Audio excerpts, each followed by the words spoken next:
Rudy Giuliani was hit with an ethics charge by the Washington, D.C. Office of Disciplinary Counsel on Friday over his promotion of baseless claims about fraud in the 2020 presidential election before a federal court in Pennsylvania, jeopardizing his ability to practice law in the city.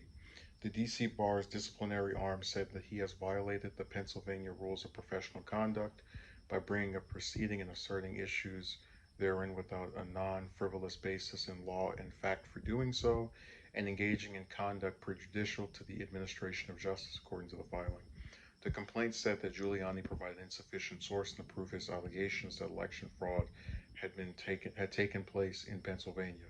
Giuliani further testified his allegations of fraud against the defendant counties in the case by promising the district court that statistical analysis will provide evidence that over 70,000 mail and other mail ballots which favor President Biden were improperly counted, but respondents should have known the evidence he provided relied upon false or faulty statistics and analysis, the complaint read.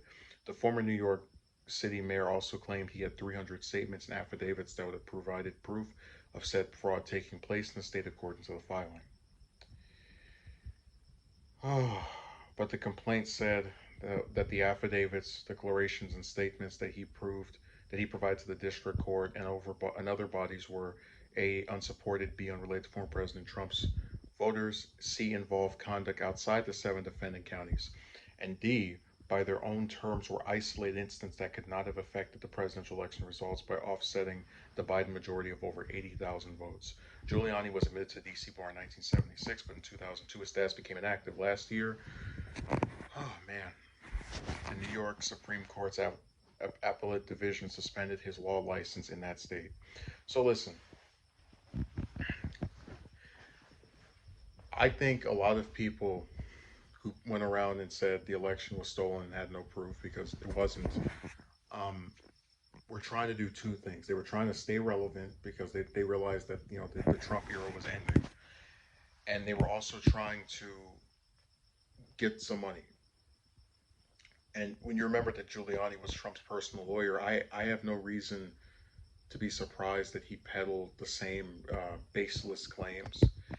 Now, I don't know if I'm fully on board with getting rid of his law license. But then the other side of that is I think that there should be some punishment for these people, and it doesn't mean you put them in jail because I don't think misinformation by itself should just automatically result in someone being put in prison because there are some people who genuinely don't know any better.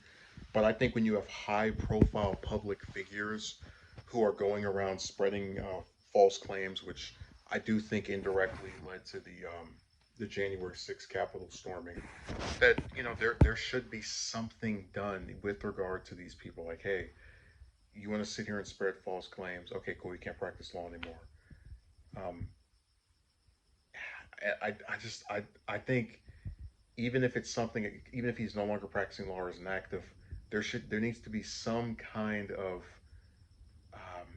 consequence for doing that, for being involved, being one of the figureheads of spreading a bunch of lies about an election. I tell you, the most ironic thing was living through the aftermath of the 2016 cycle and having people say that the election was like rigged or like the RussiaGate stuff, right? That Putin helped out Trump, and they're going, oh yeah, that's ridiculous. Trump won fair and square. And then after he loses, he and his goofy personal lawyer go, oh, the election was stolen. What proof? It's just it was really ironic. We're just where they were a few years later.